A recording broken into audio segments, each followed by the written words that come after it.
Yo ya voy a... Buenas noches, buenas noches. Acá listo. Muy bien. Muy buenas noches, apreciados colegas. Bienvenido a la segunda charla sincrónica que estamos preparando en el transcurso de este curso, que, cuyo objetivo es la puesta al día de estas enfermedades, que más que nunca ahora nos vuelve a golpear de una manera muy sutil, ¿verdad? Entonces, hoy tenemos dos grandes expertas en el área. La primera es la doctora que va a dar la charla, por supuesto.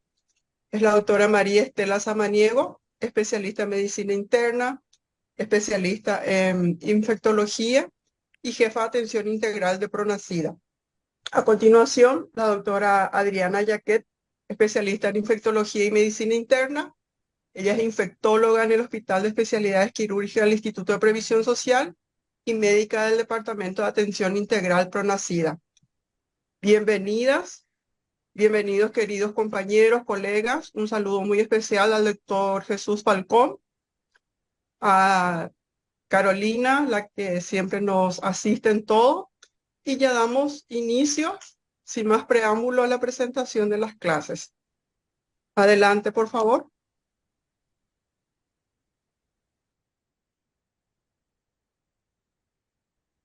Muy buenas noches. Acá comparto mi pantalla una vez más.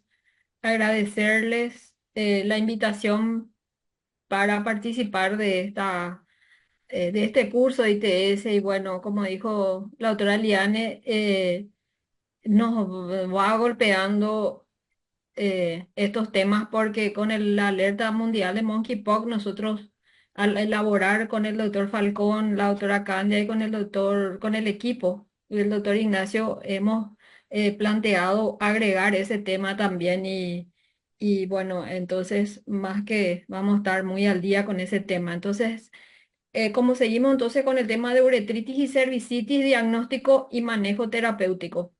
Entonces, ¿qué es la uretritis? ¿Me escuchan? Se escucha Carol, ¿me escuchan? Sí, perfectamente, sí. doctora.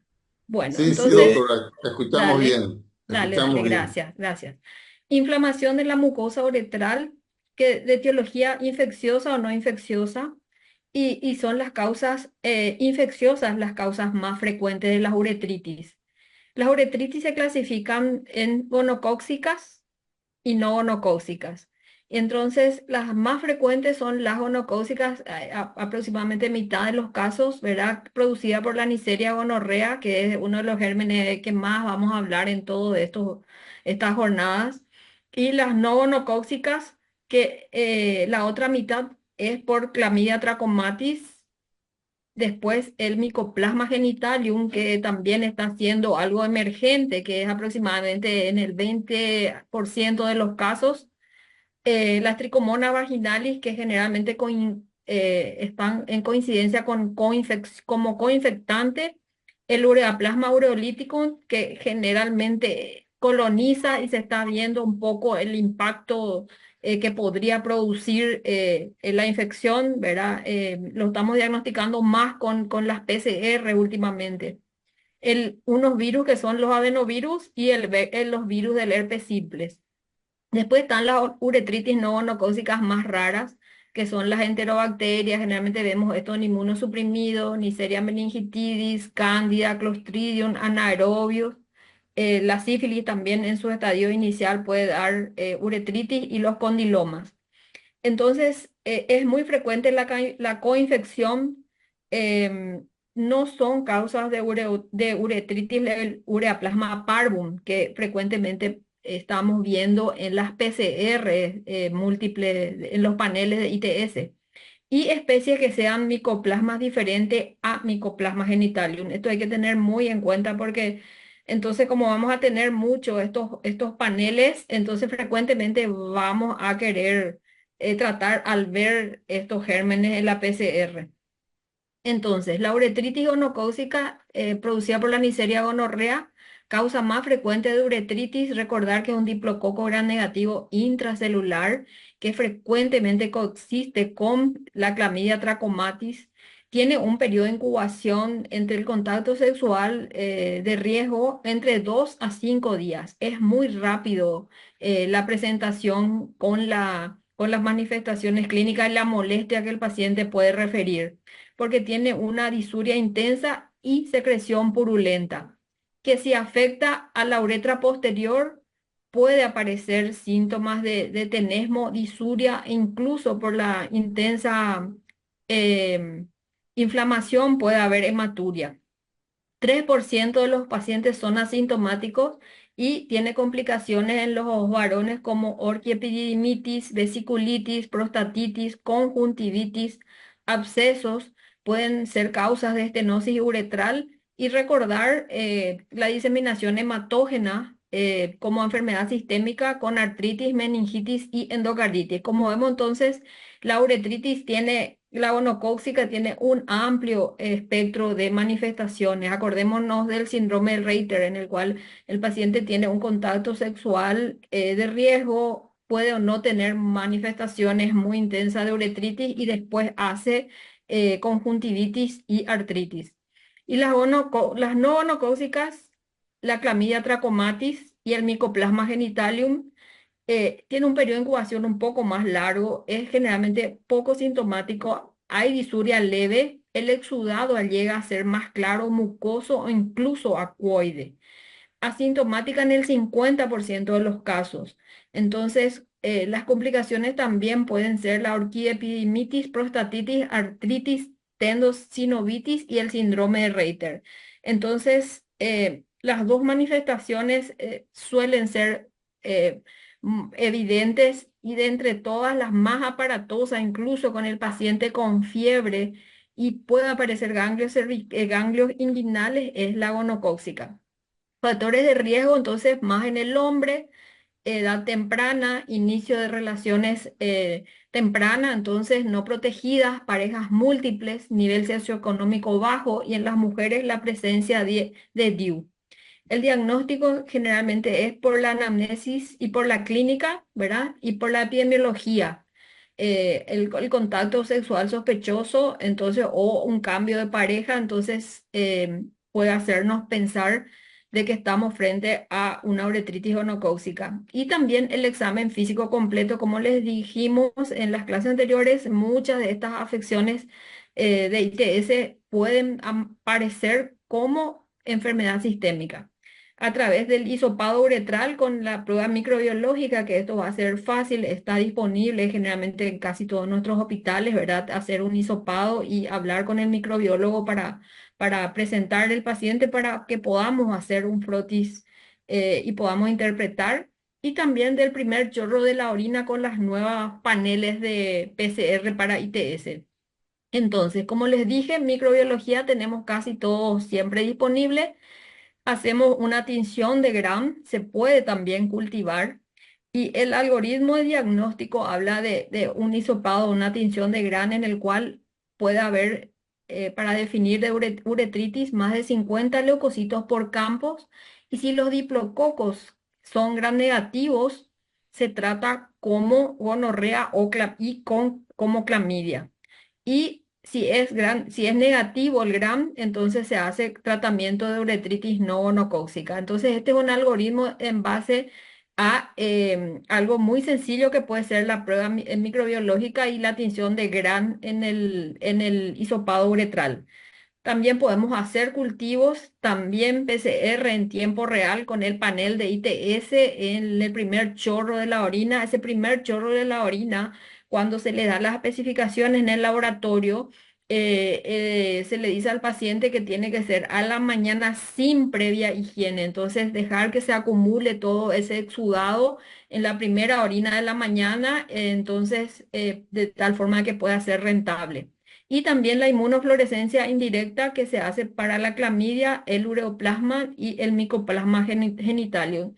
De esos, lo que tenemos disponible es la inmunofluorescencia para clamidia. Recordar un poco que la clamidia es intracelular obligado. Vimos y conocemos a clamidia de otras patologías, como por ejemplo la clamidia neumonía de las neumonías atípicas y la clamidia citasi también de las neumopatías transmitidas por animales, sobre todo las aves. Y la clamidia trachomatis que tiene serobares de los cuales el Cerobar D y el K son los que producen ITS, uretritis, enfermedad pélvica, y en la mujer gestante con una infección en el canal del parto puede producir neumonía y puede producir conjuntivitis neonatal. Entonces, y el Cerobar L1 y L3 que produce el linfogranuloma venéreo y las úlceras genitales también que resultan en bubones inguinales con mucha cicatriz. La clamidia trachomatis es el agente causal de la ITS de origen bacteriano más frecuente en el mundo. Se estima que ocurre 131 millones de casos nuevos reportados en el mundo cada año. Se transmite durante las relaciones sexuales vaginales, orales o anales y de madre a hijo durante el canal del parto. 70% de los casos en mujeres y 50% en los hombres, la infección transcurre de manera asintomática y permanece clínicamente indetectable. La duración de la infección genital no tratada y sin complicaciones es aproximadamente de un año y con una tasa de resolución espontánea del 11 al 44%. Entonces, esto puede pasar totalmente asintomático, entonces, y vemos que puede curar incluso espontáneamente y incluso a veces con las secuelas vistas al estudiar una paciente, por ejemplo, durante un periodo en unos estudios de fertilidad, ¿verdad? Entonces, en el cual la única forma de hacer ya el diagnóstico sería con las pruebas serológicas, con la inmunofluorescencia y la presencia de los anticuerpos de tipo IgG positivo. La clamidia trachomatis en la mujer entonces produce cervicitis, endometritis, salpingitis, embarazo ectópico e infertilidad. 40 de las mujeres, por ciento de las mujeres no tienen, no tratadas desarrollan EPI, de los cuales 20% desarrollan infertilidad, 18% experimenta dolor debilitante crónico en la pelvis, 9% embarazos ectópicos. Como vemos entonces, es el germen más frecuente e implicado en todas las complicaciones relacionadas a la salud sexual y reproductiva en las mujeres. Se recomienda un cribado en todas las mujeres sexualmente activas y en las mayores de esa edad con factores de riesgo en general anualmente y en gestantes durante el primer y tercer trimestre. Entonces, como vemos, tiene un impacto en la salud y hay que buscarlo, más que la sintomatología, si se presenta, bueno, pero vemos entonces que la mitad de los casos los pacientes no tienen sintomatología y pasa como una afección crónica detectable ya por las complicaciones durante un estudio, por ejemplo, de fertilidad. La tricomona vaginalis, otro de los tópicos que pusimos con los organizadores para desglosar, hablar de tricomona como una ITS olvidada que tiene importancia en la transmisión del VIH. Recordar que es un parásito flagelado que coinfecta con la Neisseria gonorrea y la clamidia trachomatis. En las mujeres, la tricomona es causa muy común de flujo vaginal. Cursa con complicaciones en el parto y a la vez se supone un mayor riesgo de enfermedad pélvica inflamatoria.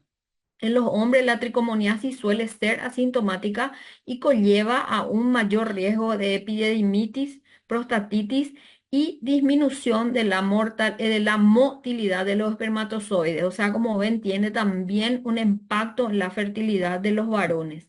La infección por tricomona vaginalis comporta un mayor riesgo de contraer VIH debido a que hay una inflamación genital que facilita la transmisión a una pareja sexual.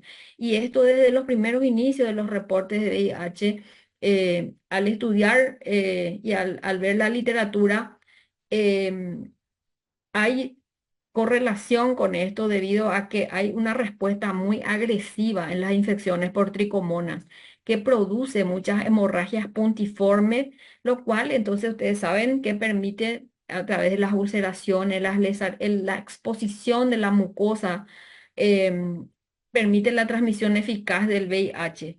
Y también hay teorías de que hay proteinasas producidas por las tricomonas vaginalis que rompe el tapón protector del moco cervical y facilita el acceso de microbios desde el tracto genital inferior al superior.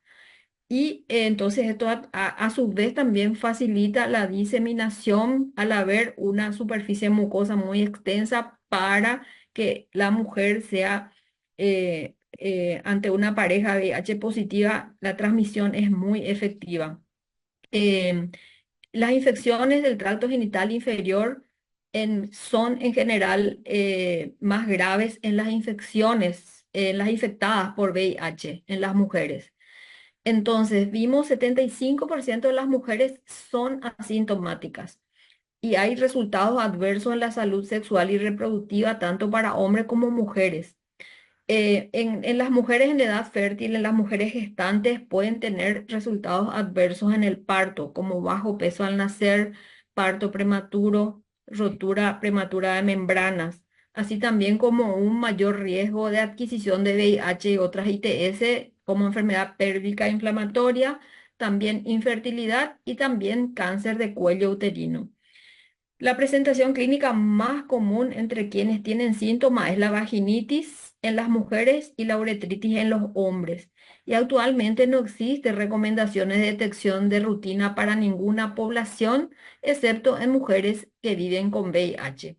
Entonces, los avances en el diagnóstico con las pruebas de amplificación de ácidos nucleicos altamente sensibles y específicas hacen que podamos diagnosticar más frecuentemente en un panel de ITS, incluso buscando otros gérmenes coexisten con el hallazgo de tricomonas en los estudios.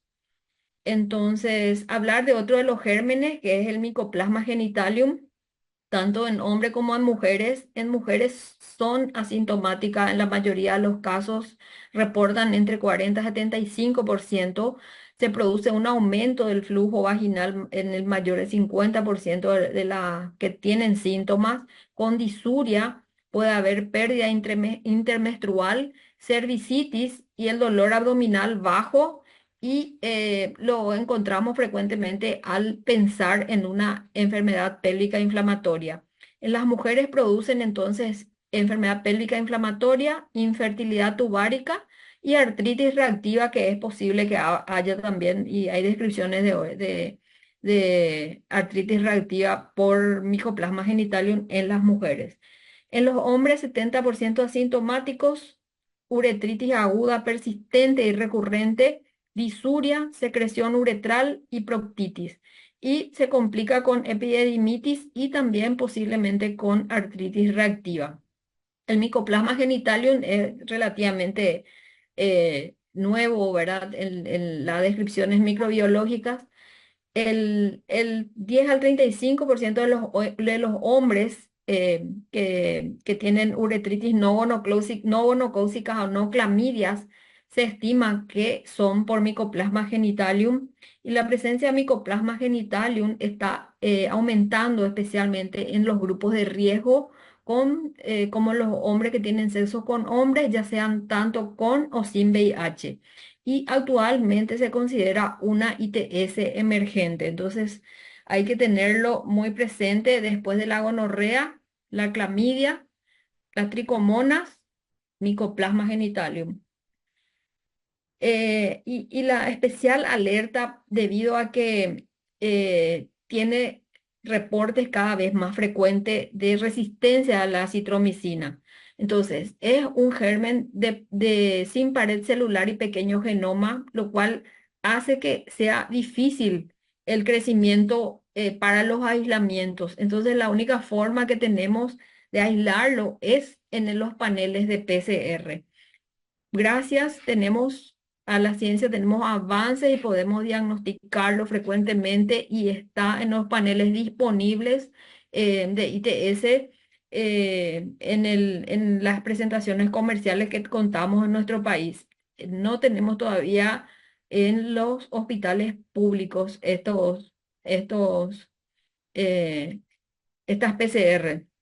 Tienen tasas de resistencia a macrólidos que varían significativamente entre diferentes regiones geográficas Las regiones donde se usa generalmente acitromicina 1 gramo dosis única para el tratamiento de uretritis no gonocócica, por lo general se encuentran altas tasas de resistencia, entre 30 a 45% de los aislados, lo cual significa que en tratamientos empíricos, al tener 30% de la resistencia de los tratamientos empíricos a un germen, obliga a cambiar el tratamiento empírico.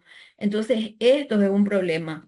Y la otra línea de tratamiento, que son las fluoroquinolonas, también en Europa se están reportando valores ya cercanos al 10%.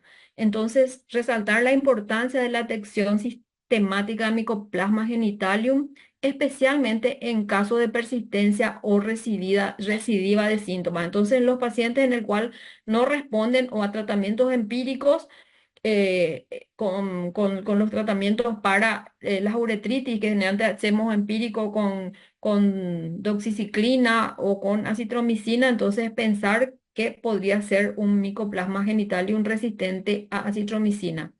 Entonces, con todo esto, em, hay algoritmos nuevos que se proponen de la uretritis no gonocócica, ya incluyendo el tratamiento dirigido para Mycoplasma genitalium según susceptibilidad a macrólidos.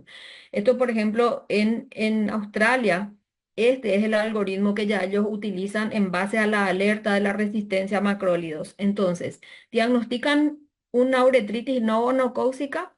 Tratamiento empírico con doxiciclina, 100 miligramos cada 12 horas por 7 días. Y a la vez analizan ya una PCR para clamidias, ¿verdad? Y para Mycoplasma genitalium, que ya detecta resistencia a macrólidos. Si es negativo, se sigue el tratamiento. Si es clamidia positiva, también sigue el tratamiento. Y si es un Mycoplasma genitalium y no tienen mutación, tratar con acitromicina 500 miligramos en dosis única, seguida de 250 miligramos día por 4 días. Y si es un micoplasma genitalium positivo con mutación, entonces tratar con moxifloxacina por 400 miligramos día por 7 días. O sea, como vemos, todos nuestros esquemas de algoritmos diagnósticos están cambiando por la alerta de la resistencia a antimicrobianos. Es por eso que tanto insistimos, y nosotros en este tiempo de infecciones respiratorias, el uso de macrólidos. O sea, es una alerta y siempre tenemos que tener el uso prudente de antimicrobianos, porque vemos que al tratar y a querer resolver un problema, estamos eventualmente susceptibles de crear resistencias, porque no tenemos un reporte oficial de los casos, porque estas ITS no son de notificación obligatoria.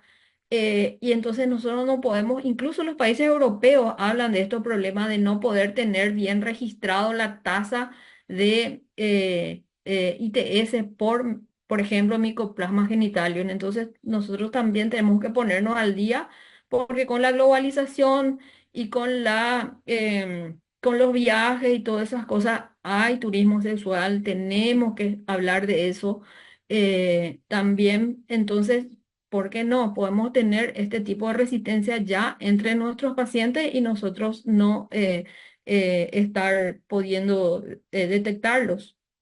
Entonces, otra de las alertas que hay a nivel y que la OMS ha lanzado en su lista de patógenos prioritarios por una alta resistencia a cefalosporinas y a quinolonas es la Neisseria gonorrea.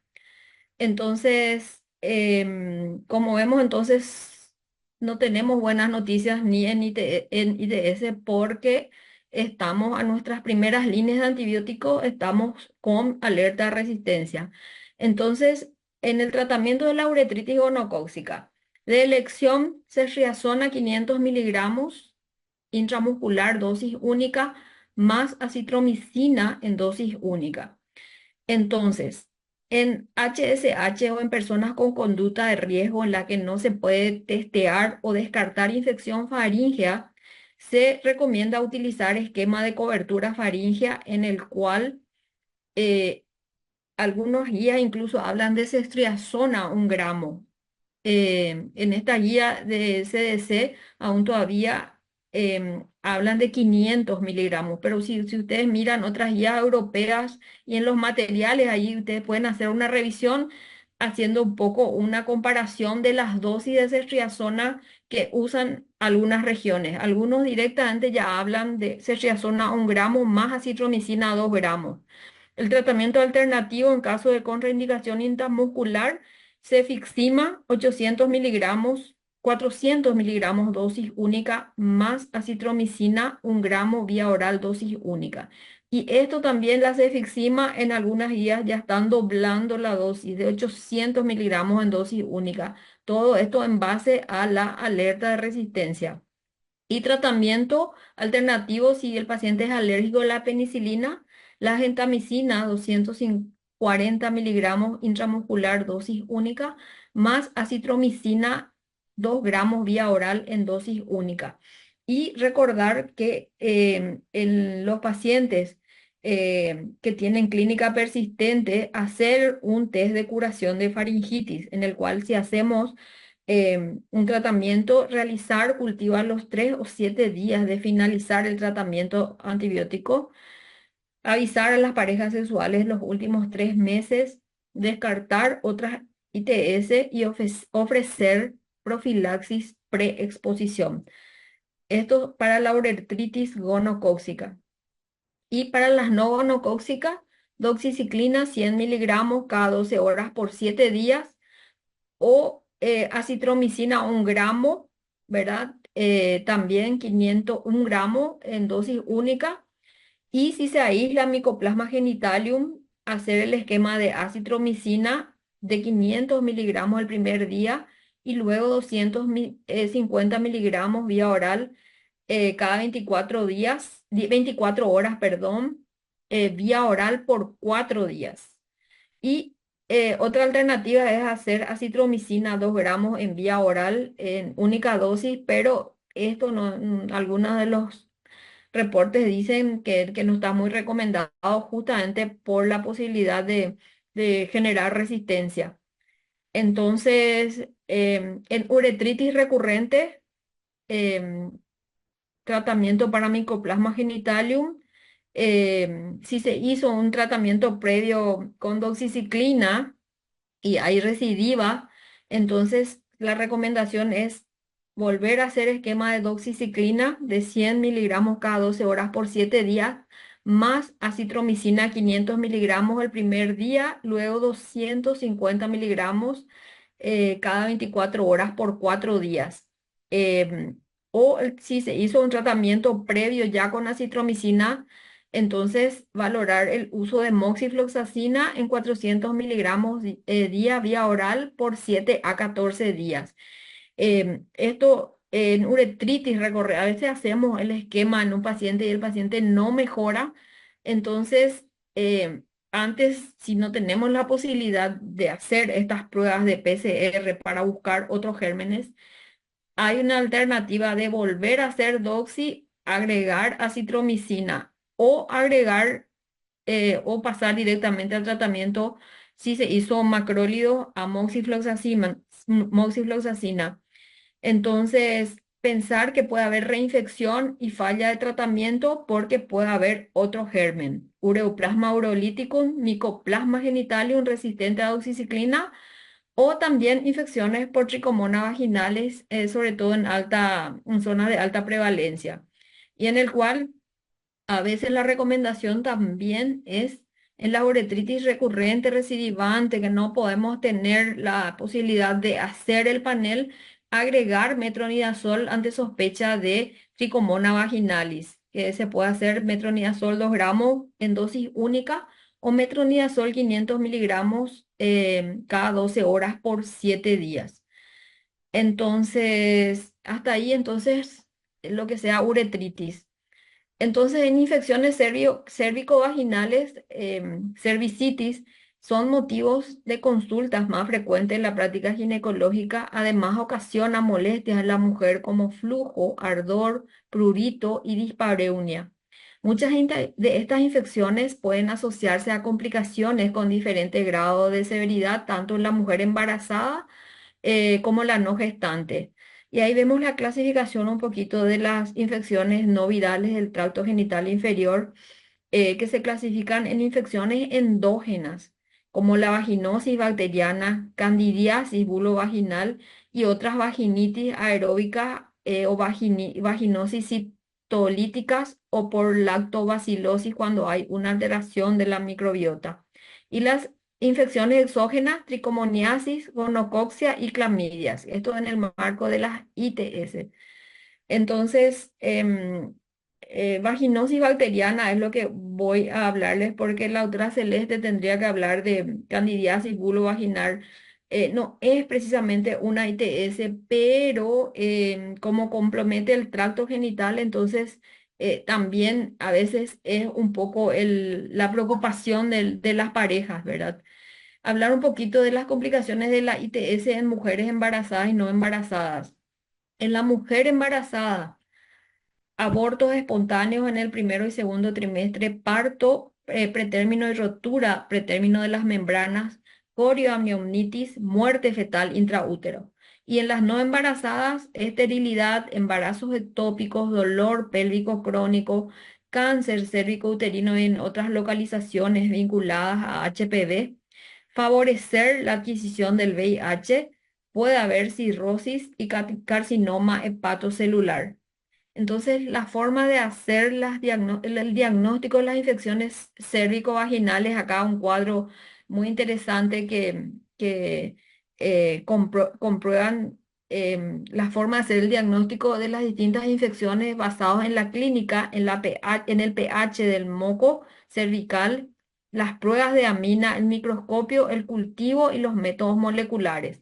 Entonces, ahí vemos que en la vaginosis bacteriana, la clínica eh, hace el diagnóstico, entonces un buen interrogatorio con respecto a tiempo de aparición, molestias, cuadros anteriores, tratamientos anteriores, uso de antibióticos, uso de tópicos. Ustedes saben, como hablamos en la clase anterior, entonces que es muy común incluso la automedicación, ¿verdad? De irte a la farmacia y de hablarle al farmacéutico y que te den óvulos que tienen antibiótico, antifúngico y corticoides. Entonces, esto llega a alterar mucho el pH y es una de las formas de hacer el diagnóstico con la evaluación en el laboratorio del pH. Las pruebas de aminas que se hace también al moco con el olor a pescado que hace la prueba al hacerlo en el laboratorio. La microscopía también con el extendido.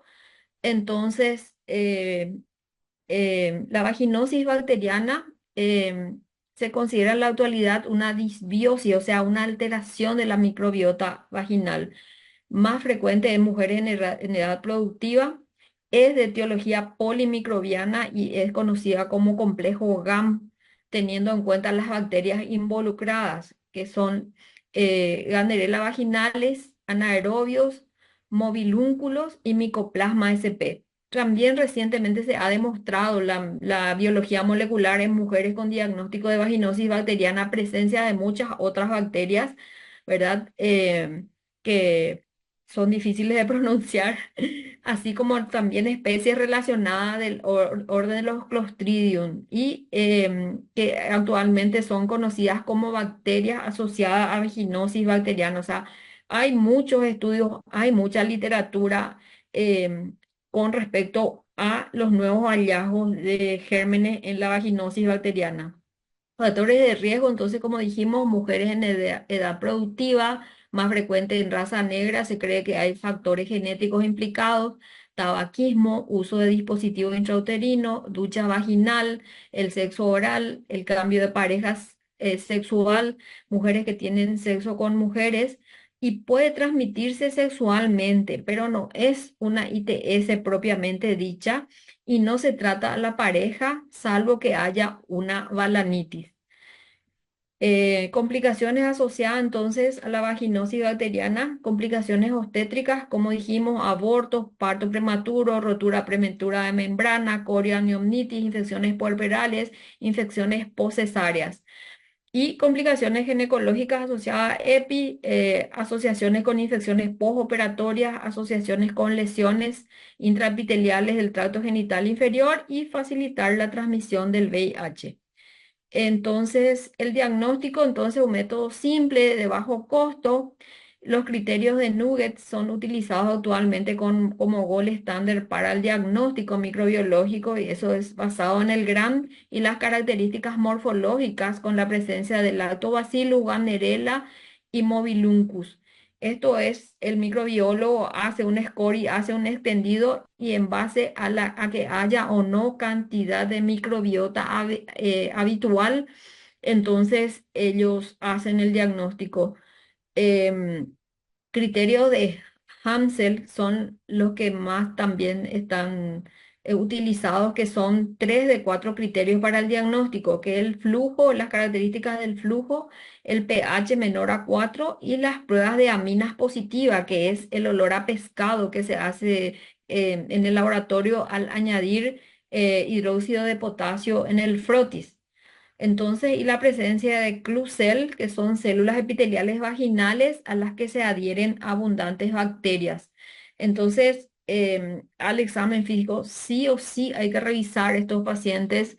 em, en realidad, con un espéculo, o sea, nosotros probablemente en consultorios de clínica médica no vamos a tener esto, pero em, si el paciente mandamos a los ginecólogos o mandamos a otro médico, entonces es muy frecuente que uno vuelva a ver a este paciente y pregunta a la paciente si es que le examinaron exhaustivamente con el espéculo. Entonces, incluso dicen que no.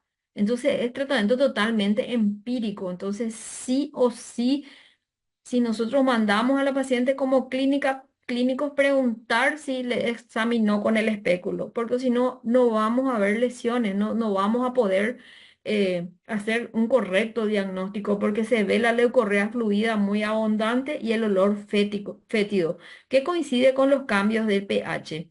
Y en el microscopio, entonces, la presencia de Klucel y la ausencia de bacilo de Dorlen. Estos los microbiólogos muy bien, los que son especialistas en este tipo de frotis, enseguida llaman y te preguntan qué tiene el paciente, entonces juntos podemos hacer más rápido el diagnóstico. Entonces el tratamiento recomendado es vía oral y también intravaginal con metronidazol 500 miligramos cada 12 horas por 7 días, también gel tópicos y alternativos son la clindamicina 300 miligramos vía oral y también los óvulos con clindamicina y con tinidazol. Recordar si tenemos una embarazada con vaginosis bacteriana, el metronidazol es categoría C, prácticamente ni un antiparasitario podemos dar en la embarazada. Entonces, nuestra única alternativa es hacer tópicos o hacer clindamicina vía oral. Entonces, eh, es recurrente, ¿verdad? Generalmente en el 30% de las pacientes a los 3 meses y en el 80% a los 9 meses puede haber recurrencias y son más frecuentes en mujeres mayores. El gel intravaginal de metronidazol 2 veces por día durante 4 meses también reduce la recurrencia durante el tratamiento. A veces hay que hacerlo por más tiempo. También se ha utilizado otro régimen como el ácido bórico que se hace a través de farmacias magistrales. Entonces, generalmente estas pacientes van a tener otras comorbilidades, pueden ser diabéticas y van a venir a los consultorios de clínica médica. Entonces, de alguna forma, chequear un poquito esa consulta que haga con el ginecólogo para ver si está siendo correctamente evaluada, ¿verdad? Y estar muy atentos al uso de tabletas o hulos que tengan corticoides, porque puede ser mucha predisposición para que se agregue otra sobreinfección, por ejemplo, como una candidiasis. Y bueno, esto es lo que tengo para ustedes. Espero las preguntas. Muchas gracias.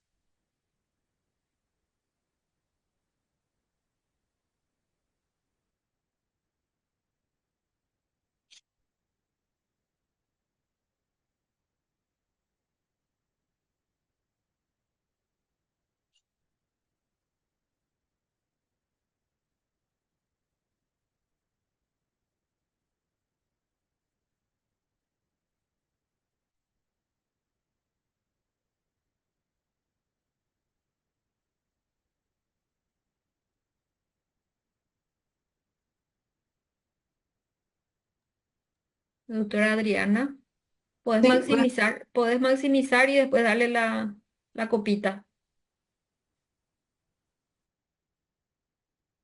no sé si ahí pueden ver. Sí, se ve, se ve.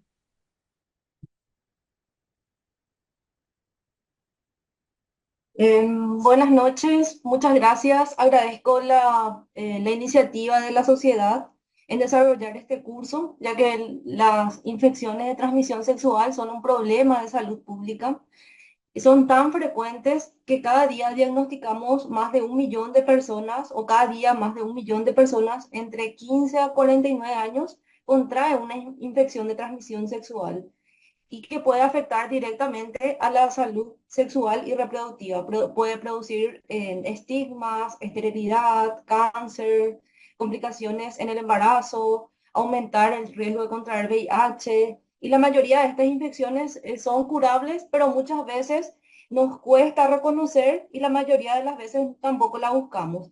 Estas infecciones son tan frecuentes que sea la especialidad que hagamos, alguna vez nos vamos a encontrar con estas infecciones.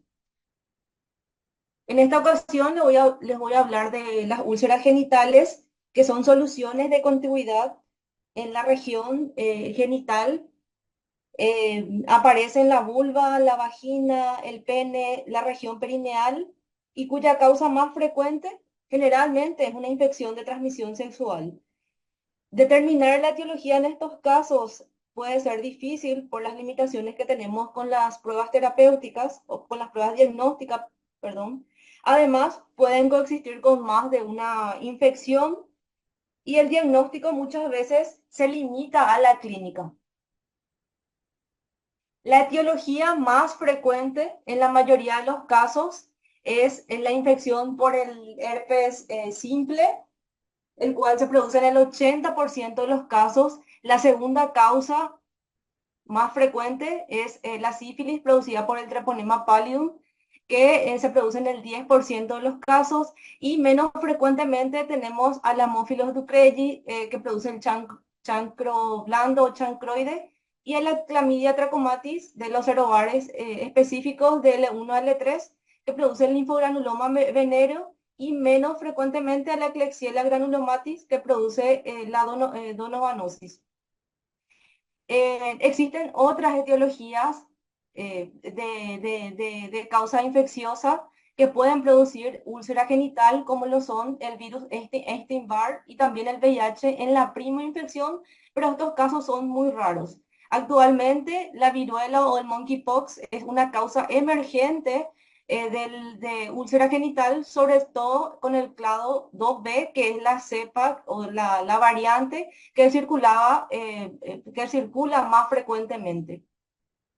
Entre etiologías no infecciosas de las úlceras genitales, tenemos a las reacciones medicamentosas, las farmacodermias que pueden iniciarse en cualquier parte de la piel, incluyendo el área genital. Podemos encontrar en los casos de eritema multiforme mayor, lesiones en el área genital que tienen indicación de colocación de sondas. Seguramente ya habrán visto algún caso en clínica médica.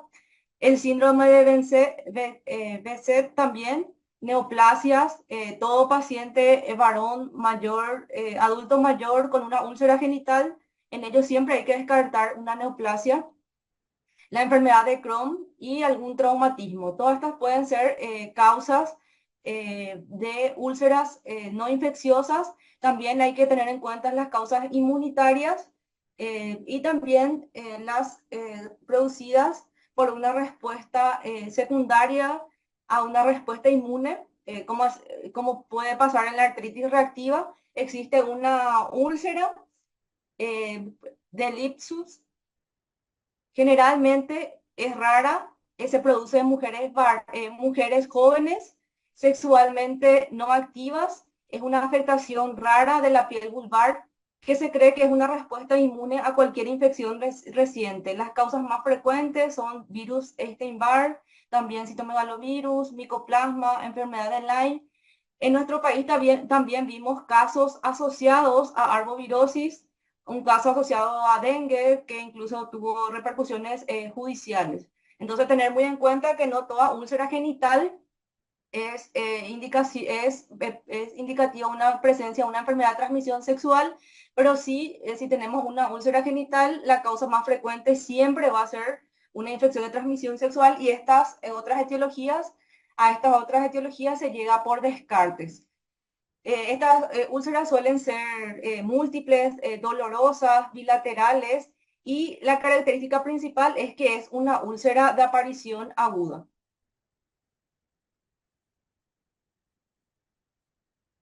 Tenemos que reconocer algunas características de las úlceras porque la mayoría de estas lo tratamos de manera empírica. Por lo tanto, una de las características más llamativas es si son dolorosas o no.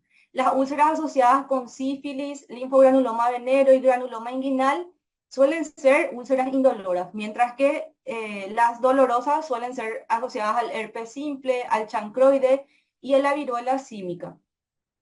Si la localización de la úlcera está en el meato uretral, en los labios vaginales, en los labios genitales y en el glande, en el hombre, se puede presentar con disuria.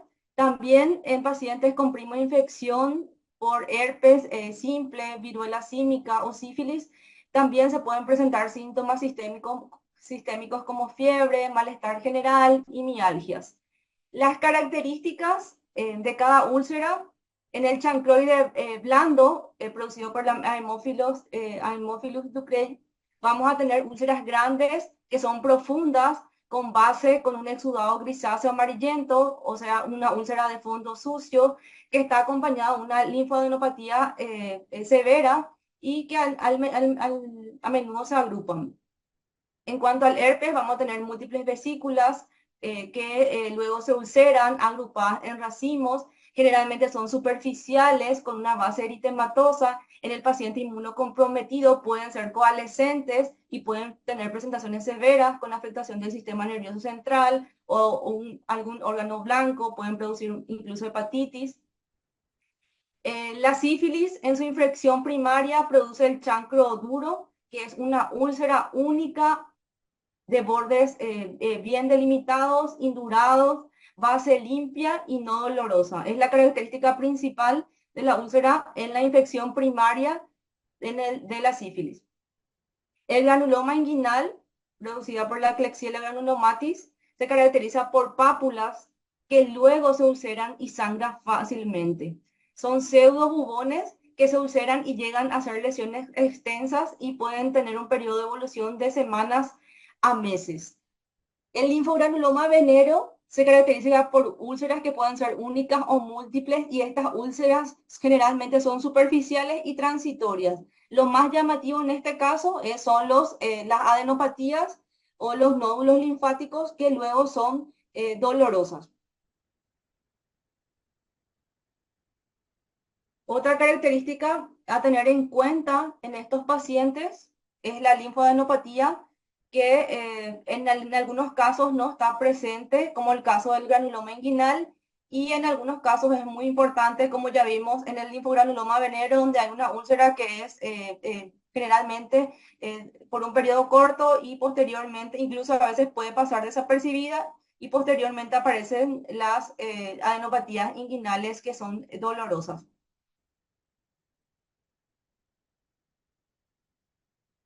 Otro factor a tener en cuenta en las úlceras genitales son la frecuencia de las lesiones. Hay que tener en cuenta que si tenemos lesiones recurrentes, úlceras recurrentes, generalmente dolorosas, vamos a pensar en una infección por herpes simple virus. Si si estos síntomas no se respaldan por alguna prueba diagnóstica o si el paciente no tiene la evolución esperada después de un tratamiento o tiene un empeoramiento o no cumple el ciclo del herpes simple, que generalmente es una lesión autolimitada, entonces tenemos que pensar en otras etiologías o en otros diagnósticos diferenciales, como el síndrome de Behçet, que generalmente investigando la historia clínica se relaciona con úlceras, además en otros sitios como la boca y en otras partes del cuerpo. Entonces son úlceras crónicas dolorosas que también pueden ser un diagnóstico diferencial, pero como ya dijimos, el diagnóstico diferencial se hace por exclusión porque la causa más frecuente de úlcera genital es una infección de transmisión sexual. La farmacodermia también puede ser una causa de úlcera genital. Y en pacientes que tienen un brote herpético hay que considerar infecciones. Un paciente que tiene una infección por herpes genital tiene 16 veces más probabilidades de adquirir el virus, la infección por el virus del VIH, por ejemplo, así como también otras infecciones de transmisión sexual. Entonces hay que tener muy en cuenta coinfecciones porque y siempre descartar un paciente que tiene una infección de transmisión sexual tiene riesgo de tener otras infecciones de transmisión sexual. Entonces, en un paciente en el cual hacemos diagnóstico, por ejemplo, de sífilis, herpes genital, siempre tenemos que buscarle otras infecciones de transmisión sexual. Debemos buscarle VIH, sífilis, hacer cribado para otras ETS, etc. La cantidad de lesiones también es importante para caracterizar las úlceras. Las lesiones múltiples aparecen en el herpes o en el chancroide y las lesiones únicas, por ejemplo, son frecuentes en la sífilis o en el chancro primario. Hay que tener en cuenta que en medicina no todo es 100%, pueden existir lesiones con sífilis primaria con más de una lesión, pero es algo totalmente raro e infrecuente. También las características de las lesiones es importante. Aquí vemos en la imagen la úlcera producida por el monkeypox o la viruela símica, que inicialmente comienza como una pápula, va evolucionando, una mácula va evolucionando a una pápula, luego a una vesícula, luego a una pústula que se umbilica y después a una lesión ulcerada costrosa en 2 semanas aproximadamente. Entonces, tener en cuenta las características de la úlcera, principalmente es dolorosa o no, se relaciona o no con linfadenopatías, la frecuencia, la cantidad de lesiones y los diagnósticos diferenciales en las úlceras en las cuales nos cierra el diagnóstico y en las que no tenemos un laboratorio o un estudio diagnóstico que avale, sobre todo si tenemos dudas en cuanto al diagnóstico. La evaluación inicial debe incluir una historia cuidadosa que incluya los antecedentes sexuales del paciente. Por ejemplo, hay infecciones como la sífilis. Los primeros diagnósticos que solemos encontrar en la práctica clínica con úlceras generalmente son más frecuentes en los hombres que tienen sexo con hombres.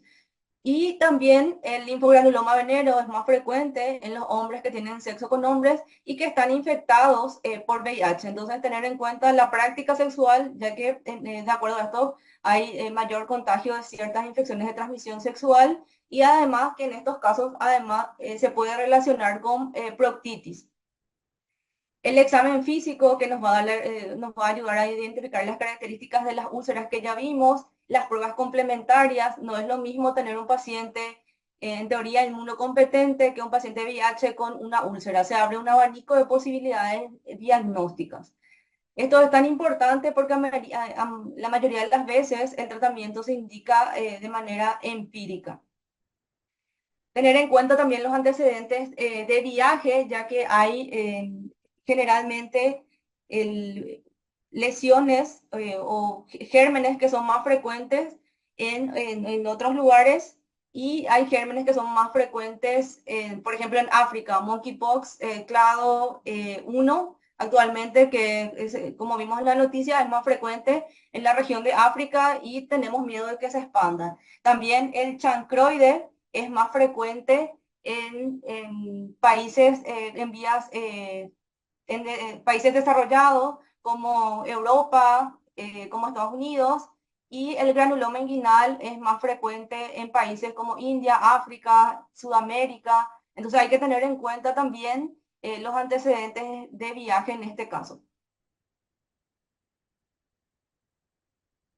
Y aquí tenemos un resumen de las causas más frecuentes de úlcera genital, su periodo de incubación, cómo hacemos el diagnóstico y el tratamiento. La sífilis primaria es la que produce el chancro sifilítico o la úlcera o el chancro duro. El diagnóstico generalmente puede realizarse de forma clínica por una úlcera indolora. También puede ser realizado por PCR. Esta es la única indicación de PCR en sífilis, ya que para que nos sirva la PCR debemos tener una lesión activa, pero por ser muy costoso, la mayoría de las veces utilizamos la serología. El tratamiento de primera línea es la penicilina, 2.400.000 intramuscular, dosis única, y en alérgicos se puede utilizar doxiciclina. El tratamiento con la doxiciclina se debe extender eh, por 14 días. En el caso del chancroide, el periodo de incubación es de 3 a 10 días. El diagnóstico se da por Gram PCR. Generalmente esto no está disponible, es una úlcera ya poco frecuente. Muchas veces el diagnóstico se hace por exclusión o se trata de manera sindromática combinando los tratamientos. El tratamiento de primera línea es acitromicina, 1 gramo, dosis única, y de segunda línea ceftriaxona, 250 miligramos, dosis única también intramuscular.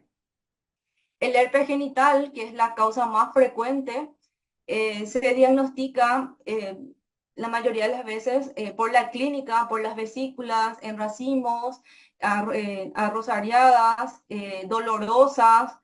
Generalmente el paciente tiene una historia anterior y son reactivaciones en algunos casos. Si tenemos una úlcera activa, podemos hacer por microscopía, por el test de SAN o el frotis de SAN, o también se puede realizar por PCR. En algunos casos también requiere una úlcera activa o una vesícula intacta para utilizar estos métodos diagnósticos y necesita personal entrenado en el test de SAN, por ejemplo, ¿verdad? La serología también podría utilizarse para apoyar el diagnóstico, no para realizar y como confirmar el diagnóstico, porque como ustedes saben, el herpes simple, tanto 1 como 2, tiene una alta prevalencia en la población, pero para apoyar el diagnóstico y como si es negativo, entonces se aleja la posibilidad diagnóstica. Nunca se debe solicitar una IgM para hacer el diagnóstico de infección por herpes, porque en los casos que vamos a usar va a ser aguda y el periodo de incubación es, como ven, 2 a 7 días y la serología IgM se vuelve positiva a las 6 semanas. Entonces no sirve la IgM para hacer el diagnóstico de herpes genital, entonces no solicitar. El tratamiento para el herpes, vamos a ver más adelante, es el aciclovir o el valaciclovir. No tenemos el fanciclovir, pero también podría utilizarse. Hace más de 40 años nadie pudo desbancar todavía el aciclovir porque es menos costoso y está accesible y tiene la misma eficacia de los demás. El linfogranuloma venérea, producida por la Clamidia trachomatis, también puede ser diagnosticada en la mayoría de las veces por la clínica con un paciente tipo, el portador de VIH, hombre que tiene sexo con hombre, puede estar asociada a, como ya dijimos, a proctocolitis. Tuvimos muchos casos de linfogranuloma venéreo que pasaron por diferentes servicios, gastroenterología, clínica médica y llegan a la consulta para iniciar terapia biológica. Se le revisa al paciente, se encuentran las lesiones, se le solicita un test rápido para VIH y es un paciente VIH con proctocolitis y linfogranuloma venéreo que era tratado como una enfermedad inflamatoria intestinal. Entonces, a tener muy en cuenta que esto como diagnóstico diferencial en esos casos. El tratamiento de elección es la doxiciclina, 100 miligramos cada 12 horas por 21 días, y de segunda línea la acitromicina, 1 gramo por semana por 3 semanas. La acitromicina tiene como desventaja que produce muchos síntomas gastrointestinales, entonces los pacientes a veces tienen poca tolerancia a esa terapéutica. Y como el granuloma inguinal, producido por la Klebsiella granulomatis, que tiene un periodo de incubación de 7 a 90 días. El diagnóstico generalmente, como es de países de escasos recursos, India, África y América del Sur, hay pocos métodos diagnósticos. Generalmente se hace con frotis, la tinción de Gienza, el método diagnóstico, y el tratamiento en este caso también es con acitromicina, 1 gramo por semana por 3 semanas o hasta llegar a la curación, que puede llegar incluso a ser 4 a 6 semanas. Entonces, esto generalmente el paciente se cura en 1 semana, pero en caso de inmunosupresión puede llegar a ser mayor a 4 semanas. En estos casos se debe continuar el tratamiento. El herpes genital, como ya vimos, es la causa más frecuente de úlcera genital. El tipo 2 afecta al 11.3% de la población y el tipo 1 afecta a más del 60% de la población. Incluso hay datos actuales de la OMS donde dicen más del 70% de la población ya tiene cero prevalencia o ya es positivo para el herpes simple, y esto fue adquirido en la infancia. El herpes simple genital es más frecuente en las mujeres que en los hombres. El tipo 2 presenta mayor recurrencia que el tipo 1. El tipo 2 presenta una recurrencia de hasta más de 5 o 6 recurrencias por año el primer año, y el tipo 2 no llega a una recurrencia. El tipo 2 presenta más de 6 recurrencias por año y el tipo 1 no llega a más de una recurrencia por año. La transmisión se da por contacto directo con piel o mucosas. Esto es muy importante y puede ser con lesiones inactivas, porque el virus se puede estar excretando sin necesidad de que haya una lesión activa, por lo cual es demasiado prevalente. La infección recién adquirida puede causar una enfermedad clínica prolongada con ulceraciones genitales, incluso si los síntomas son leves al principio, a diferencia de las recurrencias, donde las lesiones son más limitadas y los síntomas más leves. Incluso se puede presentar el paciente con pródromos como hormigueo sacro, disuria. Lo ideal en estos casos es siempre iniciar la terapia lo antes posible, antes de la aparición de la lesión y dentro de las 72 horas siguientes. ¿Por qué? Porque la ciclovir actúa en el periodo activo de la enfermedad. Cuando tenemos costras ya no sirve el tratamiento. La excreción viral puede darse en cualquier área inervada por el plexo sacro y en la fase asintomática. Por lo tanto, puede ser transmitida igual. El uso del preservativo disminuye la transmisión del herpes simple, pero no lo evita, ya que puede ser el muslo, el glúteo, todas esas lesiones, todas esas regiones inervadas por el plexo sacro y que no están igual sin lesiones, pueden transmitir. Incluso los pacientes que tienen lesiones no van a tener relaciones sexuales, generalmente porque estas lesiones son dolorosas. Entonces la transmisión se da en la fase asintomática. También pueden ser transmitidos por toallas, ropas, es muy frecuente.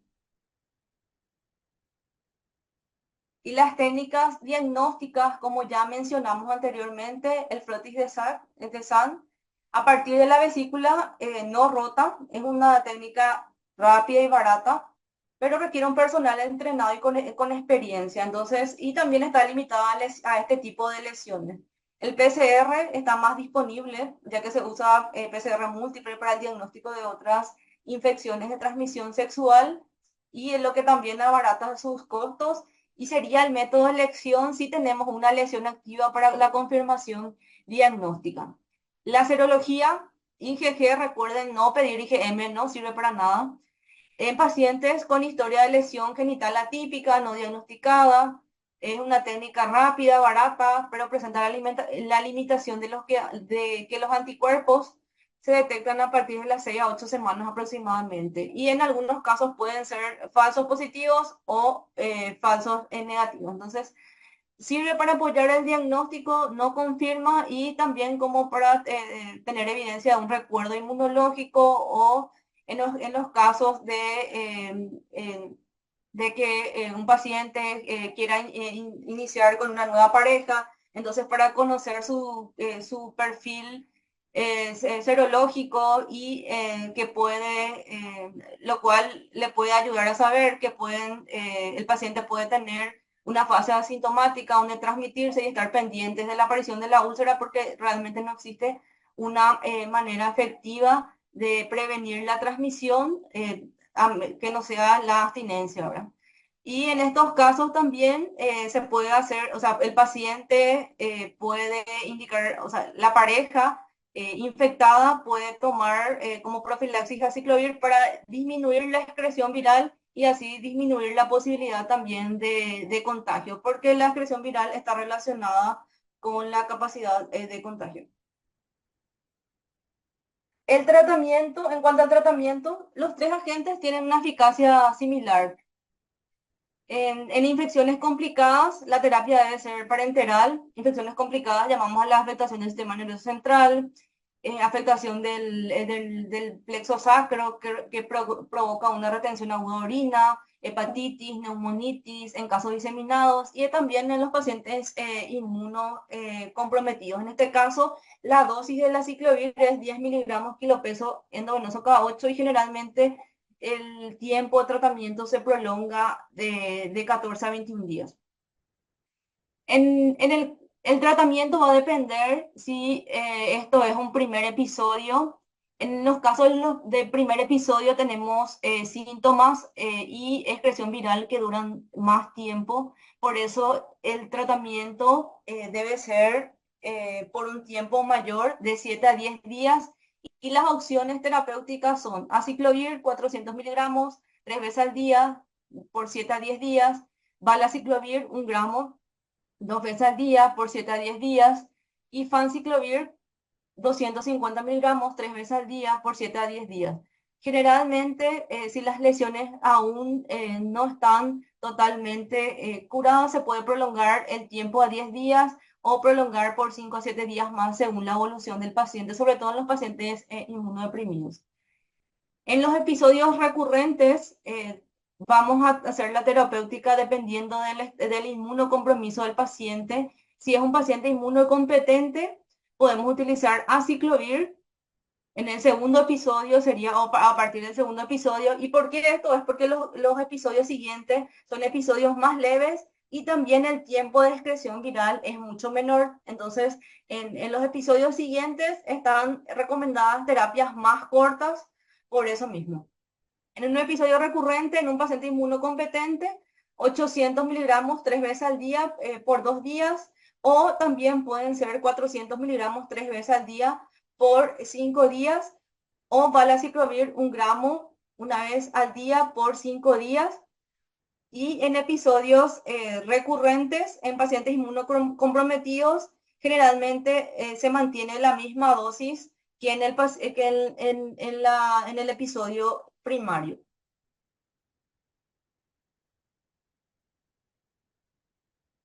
Las recurrencias es menor, o sea, el riesgo de recurrencia es menor con el herpes tipo 1 en comparación al herpes tipo 2. Las úlceras genitales pueden ser producidas tanto por el herpes simple tipo 1 como 2. Más frecuentemente tipo 2, incluso en países desarrollados, se está viendo que hay una mayor frecuencia de úlceras genitales producidas por herpes tipo 1 y en países en vías de desarrollo es más frecuente la úlcera genital o en países pobres por tipo 2, por las vías de contacto, generalmente por el compartir los elementos de higiene personal, por ejemplo, un cepillo, en los entornos más pobres, entonces en esos entornos la seroprevalencia es más alta.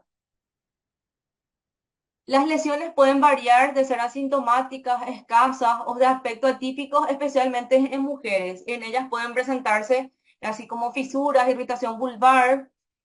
Hay casos de pacientes que tienen una infección por herpes simple y nunca han desarrollado una vesícula. Entonces, esto también es frecuente, la versión asintomática. Y la duración de las lesiones en la recurrencia, como ya dijimos anteriormente, parecen ser más cortas en el primer episodio, frente al primer episodio. 10 días frente a 19 días, que es en el primer episodio, y la eliminación 2 días frente a 9 días, que es el primer episodio. Por eso es que también la terapia se acorta en estos casos. Esa es la justificación de por qué se indica una terapia acortada por la duración en el caso de las reactivaciones. Generalmente la enfermedad, la infección no se cura, queda inactiva en el plexo sacro y desde ahí el virus se transporta por el axón a la superficie en las reactivaciones y se produce la excreción, que puede ser la úlcera, una excreción asintomática o una excreción sintomática con un pródromo, un hormigueo en el sacro, por ejemplo, puede ser la única sintomatología que presente el paciente. Otra característica también de la infección por herpes es la radiculitis sacra, también a tener en cuenta como diagnóstico diferencial en algunos pacientes que acuden por dolor. En los casos de recurrencia se puede hacer una supresión crónica diaria o tratamiento episódico. Como dijimos, el herpes simple tipo 2 tiene recurrencias más frecuentes y generalmente en el primer año suele ser mayor a 6. ¿Y cuál es la indicación de supresión crónica? Es la recurrencia mayor a 6 por año. Entonces, en estos casos se hace supresión crónica diaria con aciclovir, 400 miligramos por vía oral 2 veces al día en paciente inmunocompetente y 800 miligramos 2 o 3 veces al día en pacientes. Generalmente hacemos 400 3 veces al día y 800 2 veces al día en pacientes inmunocomprometidos. También podría hacerse con valaciclovir, 1 gramo por vía oral cada 24 horas o 500 miligramos vía oral 2 veces al día. El tratamiento, o sea, la supresión crónica se hace generalmente por 1 año. Después de esto se va evaluando, ya que el paciente con el correr de los años presenta menos recurrencia. Entonces se va evaluando si se puede hacer un tratamiento episódico y el tratamiento episódico, el paciente generalmente ya tiene síntomas pródromos como molestias, dolor, hormigueo, sensación de quemazón y ya puede iniciar su terapia y el tratamiento es igual a las recurrencias. La terapia complementaria, la analgesia, son lesiones muy dolorosas. Es posible que en algunos casos el paciente necesite ser sondado. En algunos casos también podría ayudar en los baños de asiento. La mayoría de los pacientes que tienen dificultad para orinar son las mujeres, entonces la sonda se puede dejar a veces hasta por 1 semana, generalmente es cuando remite el cuadro. Entonces, ser sondaje intermitente o extenderlo hasta por lo menos 1 semana que la paciente supere el cuadro. Y otra pregunta que siempre nos hacen es el papel de la terapia antiviral tópica. Si ven este artículo que está como referencia desde 1983, entonces el aciclovir tópico no sirve para nada desde 1983. No se recomienda, incluso hay artículos que dicen que estas pueden empeorar las lesiones porque mantienen húmeda y pueden hacer coinfecciones con otros gérmenes como hongos. Entonces, no está recomendado la terapia atópica y no tiene, o sea, podría tener un beneficio marginal. Una preocupación muy frecuente y una causa muy frecuente de consulta para los infectólogos es el embarazo y el herpes simple. Generalmente le piden la serología a la mujer embarazada y viene con serología positiva para herpes. Y en esos casos nos preguntan qué se hace, ¿verdad? En caso de mujer con antecedentes de herpes genital, se debe iniciar la terapia inmunosupresora a las 36 semanas de gestación y continuar hasta el inicio del trabajo de parto con aciclovir 400 miligramos 3 veces al día. ¿Por qué? Eh, Porque algunas mujeres, independientemente de que tengan lesiones o no, o todo paciente, independientemente de que tenga lesiones o no, puede tener excreción viral Entonces, no es fidedigno guiarnos solamente por las lesiones. Entonces, pacientes con antecedentes de herpes genital, se sugiere iniciar una terapia inmunosupresora, o sea, una terapia supresora con aciclovir a partir de las 36 semanas. Y el parto por cesárea va a depender de si la paciente tiene lesiones o no. Esto es controversial porque, como ya dije, no podemos garantizar de que no haya excreción viral al momento del parto, pero como regla general se recomienda que si la mujer tiene lesiones genitales, evitar, y si no tiene, realizar el parto normal.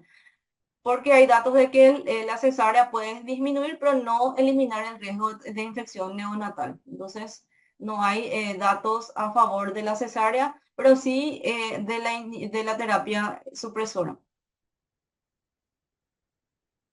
Y como causa de úlcera genital tenemos al monkeypox, o también conocido como viruela símica.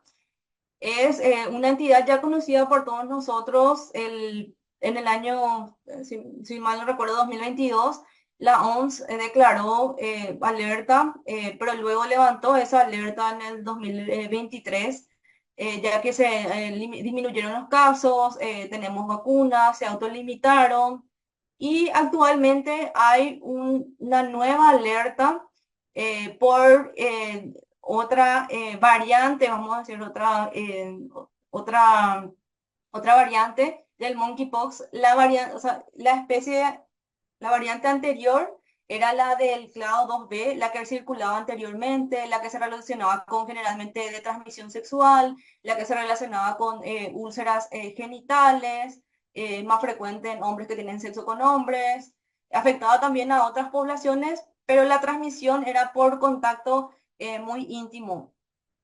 La actual, por la cual la Organización Mundial de la Salud sacó una nueva alerta, es la del clado 2. Esta generalmente estaba solamente limitada al África. Actualmente ya hay unos casos, por ejemplo, en Suecia. Y la alerta es porque este serotipo está asociado a un mayor riesgo de una evolución más grave y a una mayor mortalidad. Y también se vio que hay afectación de niños y población en general, no tanto no está tan relacionado solamente a un contacto íntimo, sino que se propaga más fácilmente y hay mayor mortalidad, y afecta generalmente, afecta más frecuentemente a los niños. Por eso es esta nueva alerta, y se ha tenido brotes ya fuera de África. El diagnóstico de la viruela símica actualmente es por prueba molecular, por PCR, y para que el diagnóstico sea óptimo, se debe tener una muestra de más de dos úlceras que tienen que tratar de tomar el líquido que contiene la úlcera para tener mayor rentabilidad. Y lo ideal, más de una muestra de dos lesiones separadas en diferentes partes del cuerpo. Si los brotes son varios, muchas veces se puede hacer también por nexo epidemiológico. No hay un tratamiento efectivo recomendado como terapia salvataje. Está el tecovirimat, cual no tenemos. Otro antiviral utilizado, Cidofovir, que es para el tratamiento del citomegalovirus. Tampoco hay evidencias tan concluyentes a favor del mismo, pero son medicamentos utilizados. El más recomendado es el tecovirimat, y solamente se utiliza en infecciones graves y en pacientes inmunocomprometidos, lo cual este fármaco todavía no tenemos en Paraguay, ¿verdad? También la inmunoglobulina, con la cual tampoco contamos, y la vacunación, que ya hay en países como Brasil, que se recomienda en las poblaciones de riesgo. Entonces, a tener en cuenta para como adelanto a la clase que van a tener de monkeypox más adelante. Y para poder prevenir las infecciones de transmisión sexual hay que hacer tres medidas simples: hablar de estas enfermedades, hacer las pruebas y tratar. Porque muchas veces nos comportamos como sacerdotes, como jueces, y eso el paciente recibe y no podemos muchas veces llegar a tratar, hacer las pruebas y brindar una atención integral al paciente. Gracias.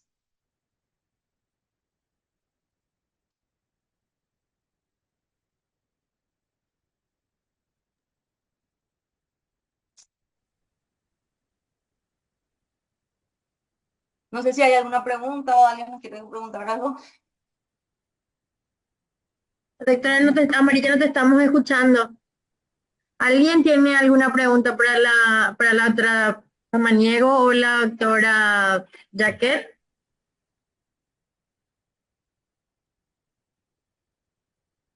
Carolina, estaba leyendo algunas preguntas del chat con respecto, por ejemplo, al uso de óvulos con probióticos, cuándo sería ideal utilizar.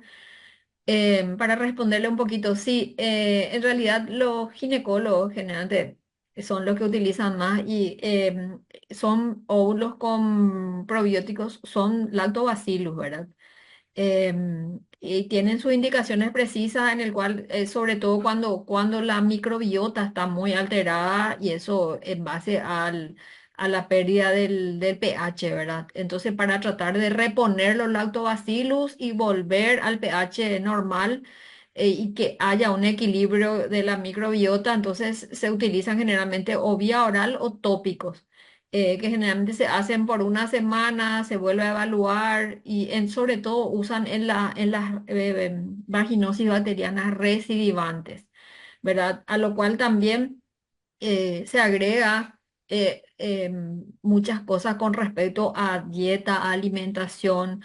Recordar que una alimentación balanceada, evitar los hidratos de carbono. Los hidratos de carbono son uno de los enemigos, digamos, de la microbiota vaginal porque predispone mucho a infecciones como la candidiasis, ¿verdad? Por eso es que vemos más en las pacientes diabéticas. Y también una higiene adecuada, evitar las duchas, usar ropas interior de algodón, evitar las duchas vaginales, usar preservativo en las relaciones, sobre todo desde el inicio, ¿verdad? De las relaciones y muchas otras cosas con respecto a una buena salud genital, ¿verdad? Con respecto al uso de Doctor, probióticos. No te escucho, Eliane.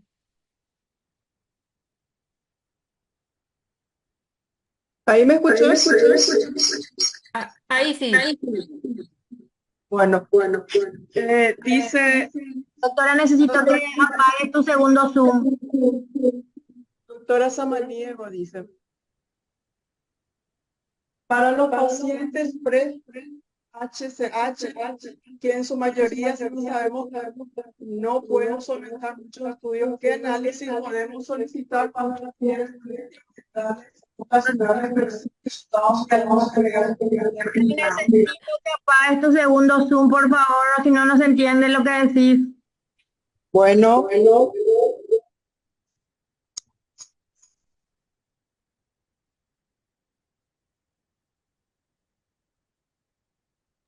Doctora, mientras puedes seguir lo que estaba Sí, hablando. sí. Vi también otra pregunta en el chat que dice con respecto a que antes se hacía el tratamiento sindromático y se usaba 125 nomás de cestriazona, eso es cierto. Estaba estaba en los flujogramas, incluso recomendaciones, pero ya eso hace 20 años y actualmente el diagnóstico sindromático de las ITS no está recomendado porque hemos progresado mucho después del COVID, sobre todo, ¿verdad? Con las tecnologías de PCR, ¿verdad? Lo que queremos idealmente que nuestra salud pública pueda ver todos esos paneles de ITS, de paneles múltiples que tenemos disponibles, ¿verdad? Pero en general, para el diagnóstico de las infecciones, sobre todo las uretritis, que son las más frecuentes, ¿verdad? Gonocócica y no gonocócica, entre ellos la clamidia, con un frotis, uno puede hacer el diagnóstico. Entonces, no está recomendado porque eso predispuso generalmente al uso antimicrobiano, de antimicrobianos y predisponer a resistencia. Está indicado en los últimos tiempos el aislamiento microbiológico, saber frente a qué ITS estamos. De repente, sí, nosotros en salud pública y por las limitaciones podemos hacer un diagnóstico sindromático, pero si lo hacemos, tenemos que hacer en base a lo más frecuente. Entonces, si tratamos una uretritis, saber muy bien que la mitad puede ser gonorrea y la mitad clamidia. Entonces, ahí puedo hacer un tratamiento empírico con doxiciclina. Si no mejora, como les dije en los esquemas también, si no mejora, puedo pensar que puede haber un micoplasma genitalium. No tengo forma de hacer el diagnóstico, voy a hacer macrólidos. Entonces, si de repente persiste, ahí tendríamos que ir a los diagnósticos moleculares porque es la única forma que yo puedo saber el diagnóstico etiológico de mis agentes causales. Y sí, alzamos las dosis de ceftriaxona al principio en el flujograma estaba 125 intramuscular. Después, pero eso nunca fue 125 porque siempre se puso 1 gramo. O sea, mejor exagerar, ¿verdad? Lo mismo que en los flujogramas, en los esquemas diagnósticos de tratamiento están 500 miligramos de ceftriaxona, pero a la verdad eso no siempre es así. Siempre el paciente se liga a 1 gramo para no tirar la otra mitad, ¿verdad? Pero ahora, incluso en los protocolos americanos y en los europeos, para Neisseria gonorrea ya está 1 gramo de ceftriaxona. Entonces, vamos aumentando la dosis, ¿verdad? Esto es por la resistencia que se está encontrando. Entonces, diagnóstico sindromático en lo posible ya no. Si el paciente recidiva con un tratamiento empírico, hay que hacer el diagnóstico etiológico. Y la ceftriaxona es 500 a 1 gramo.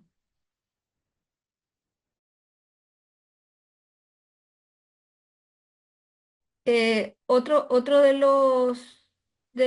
las preguntas, pacientes HSH, para los que van a usar PrEP, que en su mayoría no sabemos y solentamos estudios, el análisis podemos utilizar cuando refieren molestias uretrales, pero sin exudado, ni adenomegalias, ni fiebre, ni nada. No se introduce elementos en uretra.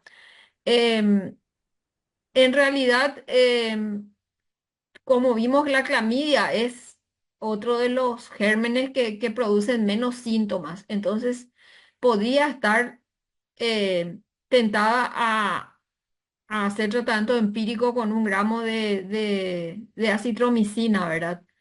Em, pero es mejor hacer el primer chorro de la orina. Y con todos los laboratorios que están haciendo, o sea, no es muy elevado ni es imposible que el paciente pueda hacerse unas pruebas si es que tiene condición predisponente para una ITS. Doctora Estela, en ese sentido, yo creo que lo que rescaté de esta charla de ambas colegas y de ambas especialistas es que hay que estratificar siempre el riesgo del paciente, sobre todo de acuerdo a, como bien dijo la doctora, dejar de ser muy puritanos y estratificar el riesgo de acuerdo a al comportamiento sexual del paciente y apelar a los métodos de diagnóstico que tenemos actualmente. Estaba mirando un poquito y me gustaría que ambas ilustren un poquito cómo es el uso correcto de estos paneles de ITS, porque he visto que hay un ITS básico, intermedio y avanzado que más o menos van de 3 hasta 7 posibilidades de clasificación etiológica. Entonces sería el intermedio el que más se usaría en nuestro medio. O sea, ¿cómo nos ayudaría a ilustrarnos de acuerdo a la experiencia de ustedes? Sí, doctora. O sea, en realidad cuando a mí me llega un paciente que ya recibió ciprofloxacina, que ya recibió macrólido, que ya recibe tópicos, crema, etcétera, o sea, yo elijo el panel que tenga más amplio gérmenes, para buscar incluso hongos, ¿verdad? Pero si de repente es un paciente que es su primer episodio, tuvo un contacto y en menos, porque la gonorrea es muy aguda, tiene contacto en menos de una semana, tiene secreción uretral, es muy evidente, o sea, al revisar presiente que es gonorrea. Entonces, eso incluso no hace falta hacer una PCR. Hablo con la microbióloga, le digo que tengo un paciente que quiero descartar con un frotis si me ve gran negativo. Y a veces hacemos diagnóstico así nomás, muy sencillo. Y eso, o sea, como son las afecciones más frecuentes, eso está al alcance de nosotros en los hospitales. Hay un problema y es lo que yo siempre insisto en los hospitales donde estamos con los residentes. Hay que revisar el paciente. No sé qué es lo que tenemos que no queremos revisar en la zona genital y nosotros mismos hacemos un tabú para eso. Entonces, reviso todo, zona genital en la historia clínica vacía. Entonces, siempre insistir en los médicos de formación que hay que revisar como cualquier otra parte del cuerpo la zona genital.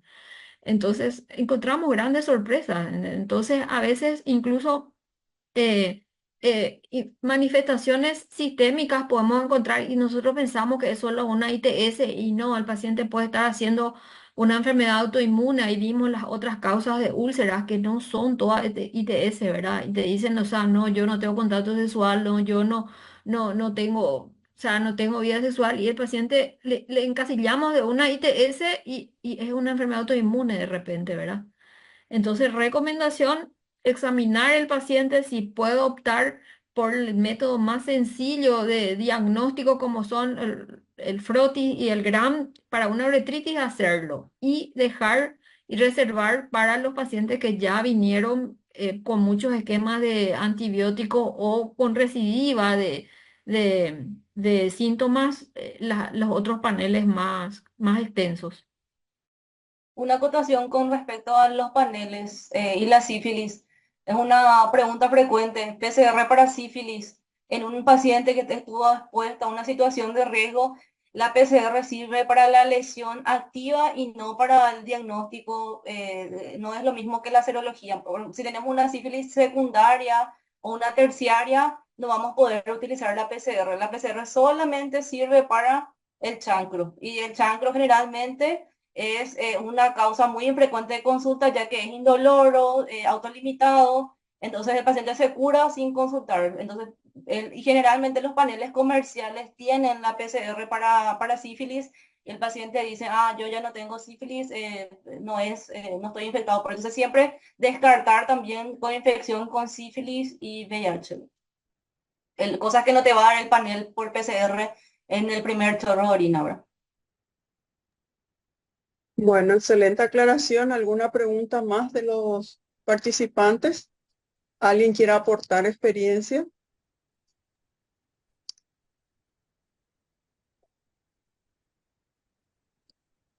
Creo que quedó bastante claro. Y de esta forma, entonces, damos por concluida la clase de hoy.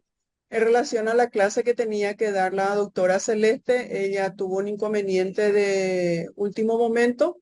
Esa clase va a ser grabada y posteriormente va a estar en el circuito de clase que pueden ustedes en su tiempo repasar y actualizarse con la clase de la doctora Celeste.